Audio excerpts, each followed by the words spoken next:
এই ক্ষুদ্র পৃথিবী থেকে যতই আমরা দূরে যেতে থাকব, ততই পৃথিবীর প্রকৃতি ও বাস্তবতা আমাদের সামনে প্রকাশ হতে থাকবে। চলুন তবে দেখা যাক এই বিশ্ব ব্রহ্মাণ্ডের আসল চিত্র, এই বিস্তীর্ণ মহাকাশের প্রকৃত পরিধি। এই হচ্ছে পৃথিবী, আমাদের বাসস্থান, আমাদের আনন্দ বেদনা আর সুখ দুঃখের সাক্ষী, যার এক টুকরো জায়গা নিয়ে আমরা নিজেদের মধ্যে ঝগড়ায় মেতে উঠি। সামান্য বিষয় নিয়ে আমরা প্রতিহিংসা শুরু করি। কখনো কি ভেবে দেখেছি কি এই পৃথিবীর প্রকৃতি? পুরো নভোমণ্ডলে এর আয়তনই বা কতটুকু, যার তুচ্ছ বিষয় নিয়ে আমাদের এত অহংকার, এত অভিমান, এত হিংসা, এত বিদ্বেষ। ধ্বংসশীল এ ভূভাগে ক্ষুদ্র কিছু পাওয়ার আশায় অনেকেই ধ্বংস করে দিচ্ছে তার পরকাল। আচ্ছা, ভালো করে দেখুন তো, আপনার প্রত্যাশিত সেই ভবন, প্রাসাদ, জায়গা, জমি কিছু চোখে পড়ে কি? আমরা আরও দূরত্বে যাচ্ছি, বাস্তবতা আরও ভেসে উঠছে আমাদের সামনে। এই বিস্তীর্ণ ভূভাগ আর বিশ্ব ব্রহ্মাণ্ড দেখে চলুন নিজেদের আমরা প্রশ্ন করি, ভেবেছি কি কখনো এত সব কিছুর স্রষ্টা প্রতিপালকের সত্তা কত বড়, কত মহান?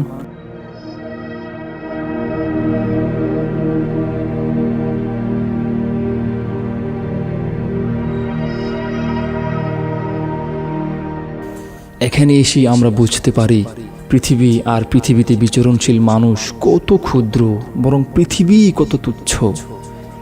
এই তো আমাদের পৃথিবীটা সম্পূর্ণ লুকিয়ে গেছে বিস্তীর্ণ মহাশূন্যে। কোথায় গেল সেই রাজত্ব?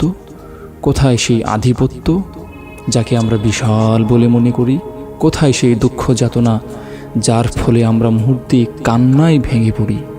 এই বিস্তৃত নভোমণ্ডলে, এই বিশাল মহাকাশে সুখ দুঃখ আর আনন্দ বেদনা খুঁজে পাওয়া বড় দায়।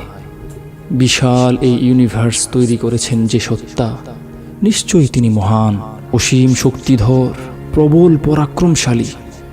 তার এত সব সৃজনশৈলী দেখা মাত্রই আমাদের মুখ ফুটে বের হয়ে আসবে, পবিত্রময় সত্তা, আমাদের ক্ষমা করুন, আমরা আসলে আপনাকে চিনতেই পারিনি, আপনার মহিমা বুঝতেই পারিনি। এই মহাকাশ দিয়েই আমাদের আত্মাগুলো একদিন উপরে চলে যাবে। সেদিন কেউ কেউ সুখময় স্বপ্নীল জান্নাতের সুসংবাদ পাবে, তাদের শুভেচ্ছা ও সংবর্ধনা দেওয়া হবে সুমধুর ভাষায়। আবার কারো কারো আত্মাকে অভিশাপ দিয়ে নিচে নিক্ষেপ করা হবে, প্রতিপালকের দয়া থেকে তাকে বঞ্চিত করা হবে। এই অসামান্য আর কল্পনাতীত দূরত্ব ভেদ করে মহান আল্লাহ ওই নারীর কথাও শুনেছেন, যে তার স্বামীর সঙ্গে বিবাদ করে মহানবী সাল্লাল্লাহু আলাইহি ওয়াসাল্লামের কাছে এসে অভিযোগ করেছিল, অথচ তার সে বিবাদ সেদিন তার প্রতিবেশীও শুনতে পায়নি।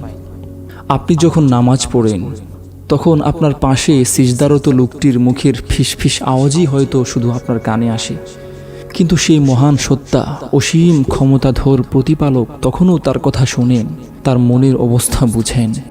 এই বিস্ময়কর, অত্যাশ্চর্য, শত সহস্র বিলিয়ন আলোকবর্ষ দূরত্বের মহাকাশ ভ্রমণ শেষ করে আমরা এখন ফিরছি আমাদের পৃথিবীতে। কোথায় সেই পৃথিবী? বরং কোথায় সেই সূর্য? কোথায় সেই সৌরমণ্ডল? বরং কোথায় সেই স্পাইরাল ছায়াপথ? দেখুন তো, সূর্যকে খুঁজে বের করা যায় কিনা, যা আমাদের পৃথিবী থেকে প্রায় 13 লক্ষ গুণ বড়, যাকে একসময় আমরা এই বিশ্বব্রহ্মাণ্ডের সব থেকে বড় গ্রহ ভাবতাম। দেখেছেন কোথায় সেই সূর্য? এই মহা অন্ধকারে কোথায় সূর্যের সেই তপ্ত আলোক রশ্মি? এই বিস্তীর্ণ মহাকাশ আর তাতে বিচরণশীল অগণিত গ্রহ উপগ্রহ মানুষের কল্পনাকেও হার মানায়, মানুষের বিবেক ও অনুভূতিকে অক্ষম করে দেয় নিমিষেই।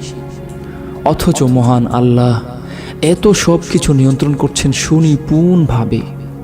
একটু ক্লান্ত হচ্ছেন না তিনি, সামান্য তন্দ্রাও আচ্ছন্ন করছে না তাকে। পৃথিবীর ঘোর অন্ধকারে থাকা সামান্য পিঁপড়ের আওয়াজও তিনি শুনতে পান, সমুদ্রের অতল গভীরে পড়ে থাকা সামান্য পাথর সম্পর্কেও তিনি অবগত। এই বিশাল বিশ্ব ব্রহ্মাণ্ডের ছোট বড় সব কিছু তিনি পর্যবেক্ষণ করছেন। এই মুহূর্তে বারবার মনে পড়ছে মহানবী সাল্লাল্লাহু আলাইহি ওয়াসাল্লামের সেই বাণী, মহান আল্লাহর কাছে মশার একটি ডানা পরিমাণও যদি এই পৃথিবীর মূল্য থাকতো, তবে এখানকার সামান্য পানিও তিনি কোনো কাফেরকে পান করাতেন না কখনো। এই তো আমরা পৃথিবীর কাছাকাছি চলে এসেছি, আমাদের প্রিয় গ্রহের দিকে ফিরছি। আমরা যেন সেসব সৌভাগ্যশীলদের অন্তর্ভুক্ত হই যারা এই আকাশ বাতাস গ্রহ নক্ষত্র এই বিশাল মহাকাশের সৃষ্টিকর্তা মহান আল্লাহকে সকাল সন্ধ্যা অবলোকন করার ক্ষমতা পাবে।